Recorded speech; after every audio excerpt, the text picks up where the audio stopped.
कहानी की शुरुआत में हम एक लड़की को देखते हैं जो कि हाथ में पैसा लेकर 3 भिखारी से कहते हैं जो भी उसके साथ एक रात बिताएगा उसे ये सारे पैसा दे देगी। जिसे सुनकर वहाँ खड़े 2 भिखारी आपस में लड़ने लगते हैं, लेकिन एक भिखारी उसके बातों पर बिना ध्यान दिए अपने काम में लगा रहता है। तब लड़की उसे कहते हैं तुम क्यों चुप बैठे हो, तुम्हें पैसों से प्यार नहीं है क्या? जिस पर वो भिखारी बताती है नहीं मुझे नहीं चाहिए, मैं तुम जैसे बिग रेल लड़कियों के मुंह नहीं लगती। फिर लड़की उसे मुंहमान की कीमत देने के लिए तैयार हो जाती है, जिस पर वो भिखारी बताती है मुझे अकेला छोड़ दो, मेरे किसी दोस्त को ले जाओ। तब लड़की उसे कहती है तुम्हें साथ ले जाने के लिए मुझे क्या करना होगा? फिर वो भिखारी 3000 रुपए में जाने के लिए तैयार हो जाता है। तब लड़की खुशी खुशी 3000 रुपए देने के लिए तैयार हो जाती है, लेकिन ये पैसा वो भिखारी अपने पास नहीं रखती बल्कि अपने दोस्तों में बात देने के लिए कहती है, जिसे सुनकर लड़की शॉक हो जाती है और मुस्कुराते हुए उन पैसों को उन लोगों को दे देती है, जिसे पाकर वो दोनों भिखारी बहुत ही ज्यादा खुश हो जाती है। अब लड़की उस भिखारी को लेकर एक 5 स्टार होटल में जाती है और उसे अच्छी तरह से नहाने के लिए भेज देती है। फिर लड़की का दोस्त उससे पूछता है कि यह अजीब सा आदमी कौन है, इसे कहाँ से पकड़ा तुमने? जिस पर लड़की बताती है मेरी पेरेंट्स को एजुकेट करना जरूरी है, वो चाहते हैं कि मैं किसी पैसे वाला पागल से शादी करूं, तो मैं आज रात खाने पर एक भिखारी को ले जाऊंगी। तभी वहाँ पर एक बिजनेसमैन आ जाता है जो कि उस दूसरी लड़की को ब्लैकमेल करके उससे पैसे मांगती है, लेकिन तभी वो भिखारी भी नहाकर बाहर आ जाता है और उससे कहता है क्या हेरी और पैसा चाहिए क्या? तब वो बिजनेसमैन उस भिखारी को देखकर शॉक हो जाती है और उन लोगों से माफी मांगकर वहाँ से निकल जाता है, जिसे देख लड़की उससे पूछते हैं कि आखिर तुम उसे कैसे जानते हो? जिस पर वो भिखारी बताती है अपनी पुरानी जिंदगी से। फिर दूसरी लड़की उसकी मदद करने के लिए उसका शुक्रिया अदा करती है।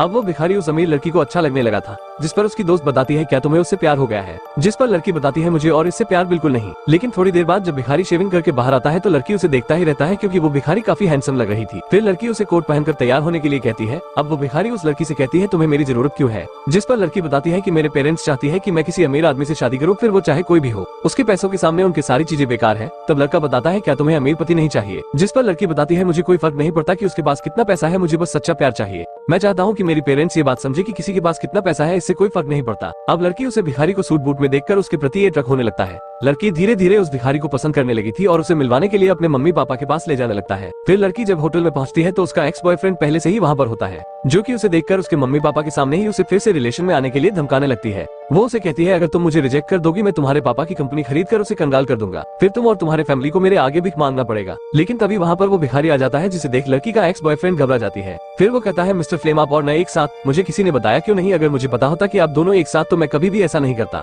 फिर वो उन लोगों से माफी मांगकर बहुत से चला जाता है, लेकिन लड़की को अभी भी कुछ समझ नहीं आ रहा था कि असल में वो भिखारी है कौन। फिर लड़की का फादर बताती है कि यह वही मिलियनेयर है जिसने अपना सारा पैसा चैरिटी में दे दिया। तब लड़के बताते हैं कि जब मुझे महसूस हुआ कि मेरे आसपास के सभी लोग मेरा पैसा चाहते हैं तो मैंने सोचा कि इससे अच्छा तो मैं बेघर होकर रहा हूँ, यहाँ तक कि मेरे घर वालों को भी मुझसे ज्यादा मेरे पैसों की पड़ी थी। तब मैं सोचने लगा कि सारे लोग ऐसे ही होते हैं शायद, लेकिन आज मैं एक ऐसे इंसान से मिला जिसे पैसों से ज्यादा प्यार चाहिए और वो तुम हो।